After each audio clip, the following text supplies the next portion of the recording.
Happy New Year! Welcome back to the New World Next Week. I'm James Corbett of CorbettReport.com. And I'm James Evan Pilato of MediaMonarchy.com. Everything you need is at NewWorldNextWeek.com. And of course, we implore you to submit story ideas on Twitter using hashtag NewWorldNextWeek. James, let's begin with an mostly positive story to kick off 2014, and one I think that will reverberate throughout the year. Original Cheerios to go GMO free, and we'll take this from NBC News. General Mills, which is funny, GM, says some Cheerios made without genetically modified ingredients will start appearing on shelves soon. The Minneapolis-based company said it's been manufacturing its original flavored Cheerios without GMOs for the past several weeks in response to consumer demand. It did not specify exactly when those boxes are going to be on sale. Original Cheerios will now be labeled as not made with genetically modified ingredients, although that's not an official certification. The labels will also note that trace amounts of GMO ingredients could be present due to contamination during the manufacturing process, said Mike Seminas, a company spokesman. The change does not apply to any of the other Cheerios flavors, apple cinnamon, multigrain, honey nut, you name it. The interesting part, James, the counterpoint to this, is the angle I think most have taken to poo-poo this move to say, it's just a marketing move. A non-Frankenfood Cheerios may not make much of a difference to consumers' health, but it could deliver some benefits to General Mills' bottom line. I think it's totally a marketing move, said David Just, professor of applied economics and director of the Center for Behavioral Economics in Child Nutrition Programs at Cornell. They're playing to an audience that, sort of bluntly, has an irrational fear of GMOs. Consumers have really latched onto this Cheerios campaign, also said Elizabeth O'Connell, campaign's director of environmental nonprofit Green America, which launched the campaign in November 2012 for non-GMO Cheerios. So it gets into the social networking and the push to kind of make this happen. It goes on to describe the bandwagon. Everybody's jumping on this crazy non-GMO bandwagon. A couple of interesting relateds, James, from QZ.com. Monsanto calls GMO Free Cheerios a marketing stunt. And meanwhile, in the background, the Obama administration urging the approval of new GMO crops to fight superweeds that have become super because they're resistant to the Roundup that we've been using. So the answer is let's do more of the same that's already causing the problems. James?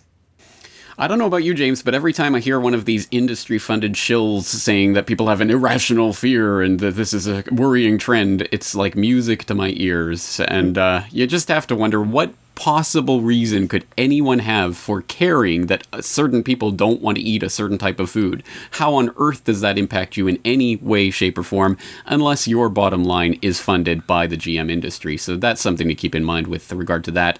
And I'm going to bite my tongue and not snatch defeat from the jaws of this victory, because it is a victory of sorts. And I guess we could poo-poo it and say, Cheerios, big deal. And we could point out, yes, it's oats is the primary ingredient in Cheerios, and there are no GMO oats, so it is not exactly a big leap out there for them to make non-GMO Cheerios, but at any rate, it does show that there is a rising tide of public opinion against this, and that is the thin edge of the wedge that really is the only possible solution long-term to this, is for people to stop buying GM crap and to make it known that they will boycott companies, they will put their foot down, they will stop buying things, and they will buy other products that are GMO-free.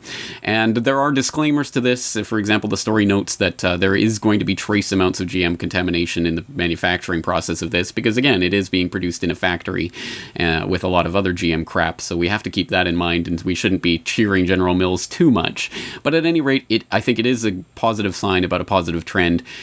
But there is the underlying point, and I will have to put this out there on the table. The underlying point of this is that this is almost impossible with any other type of food, because almost everything else is genetically modified to an incredible degree. Whether it's corn or soy or whatever product or crop you're looking at, there has been so much GM contamination that this is almost impossible to do with anything that isn't comprised mainly of oats or something that hasn't been genetically modified. So a lot of the contamination has already been done. But again, the only possible solution comes from the consumer putting their foot down. That's it. And I think that brings up the kind of now overused phrase of the genie's out of the bottle as far as GMO contamination. I would also throw in the alternative for folks to check out the Washington State-based company Oh, now the name escapes me. That's the great alternative to the O's, James. I'll come up with it, and we'll bring that up at the end. But I think it's interesting. The other angle too is that this irrational fear, and I saw it working in the grocery store over 6 years. When gluten-free started to happen, people would ask for the gluten-free version of something that never had gluten in it in the first place. When BPA blew up, I had people asking, "Oh, is this BPA?" It never had BPA in the first place. So you have people who are starting to ask the right questions, but perhaps not in the right way. And then that lets the white coats and the experts go, "Oh, you silly consumer idiots. You don't even know what you want." Having said all that, James, we'll move to our second story this week. And of course, probably almost every week, we could give some kind of update on the unfolding, ever growing scandal of the National Security Administration here in the States. So a story submitted from our good friend at GJ Salisbury on Twitter by way of Der Spiegel. Internal NSA catalog reveals backdoor exploits to most electronic devices. Specialists at the NSA succeeded years ago in penetrating companies' digital firewalls. A document viewed by Spiegel resembling a product catalog reveals that an NSA division called ANT, A-N-T, which presumably stands for Advanced or Access Network Technology, has burrowed its way into nearly all the security architecture made by major players in the industry, from Cisco to Huawei to Dell here in the States. The list reads like, as it said, a mail-order catalog, one from which other NSA employees can order technologies from the ANT division for tapping their targets' data. The catalog even lists the prices for these electronic break-in tools, which costs ranging from free to $250,000. So we'll include not only that full story from Der Spiegel, but also the Wikipedia entry on the NSA ANT catalog, and also a couple of other related NSA update stories concerning one, James, that I think contained in all of these revelations, an interesting angle that you pointed out to me.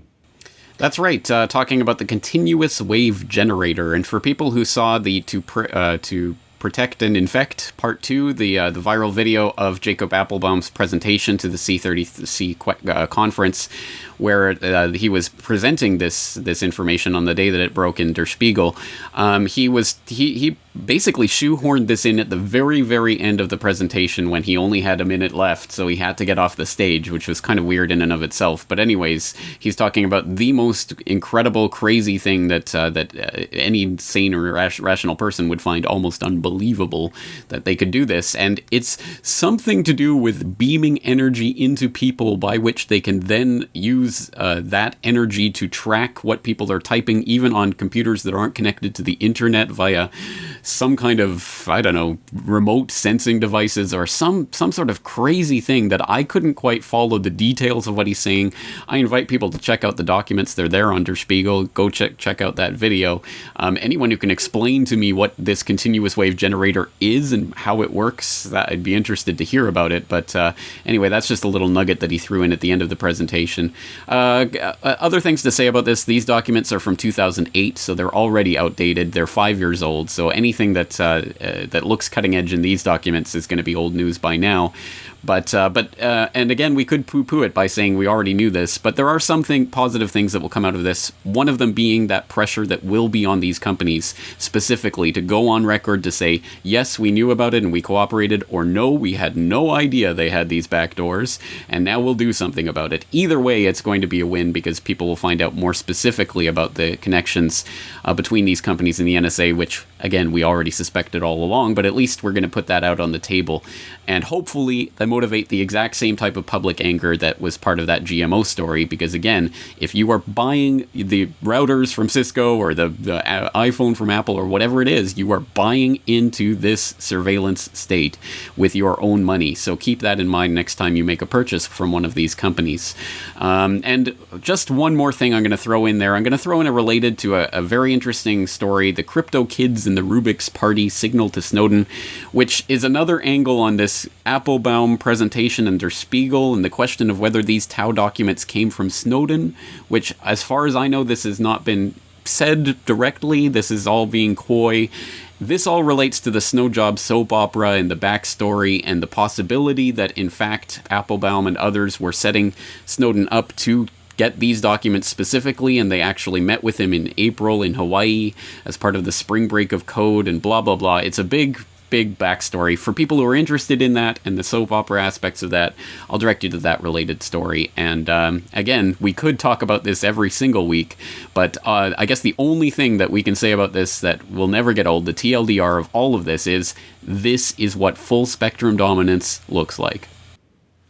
So, James, will include those relateds, and one of those that I did reference you almost kind of spoke to. So one coming from either Allgov or threat level, how the NSA almost killed the internet. And it basically is talking to Google and Yahoo and all these companies that now basically find themselves in the position of, well, our user base feels completely betrayed and doesn't trust us anymore, but yet the government has the keys to the kingdom and will shut us down if they so see fit. So how the NSA almost killed the internet.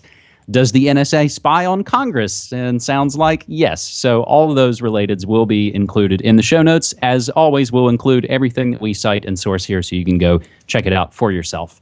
James, our third and final story this week is, I find, really fascinating, and it hits straight into the media monarchy style kingdom.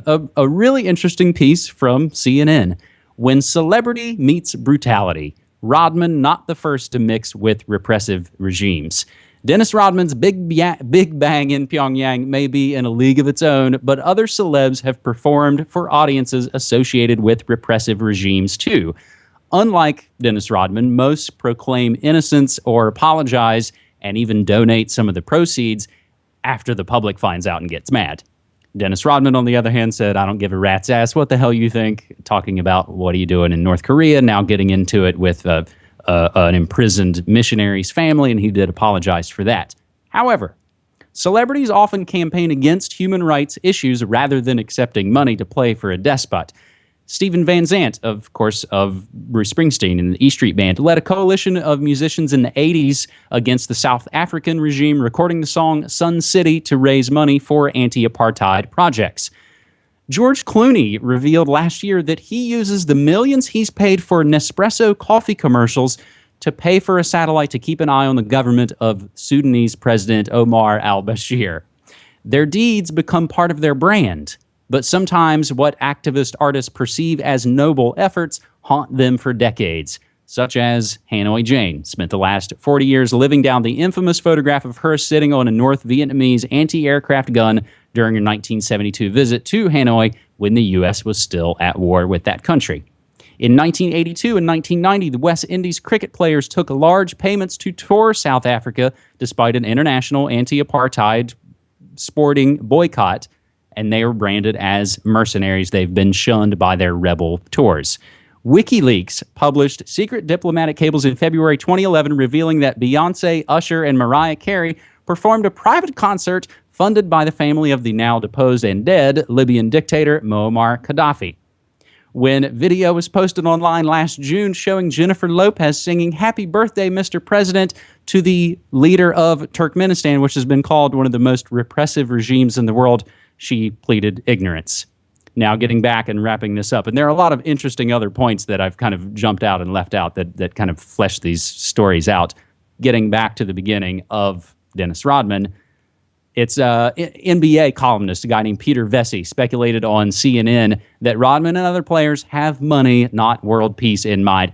It's a payday. I'm sure that's the bottom line. I don't think they're going just to see the 38th parallel. So, James, we talk about North Korea from time to time, and we talk about and have a lot over the last several weeks bashed on the celebrity worship culture. Do you have any take on, or is there any kind of take in your neck of the woods on the Dennis Rodman North Korea thing?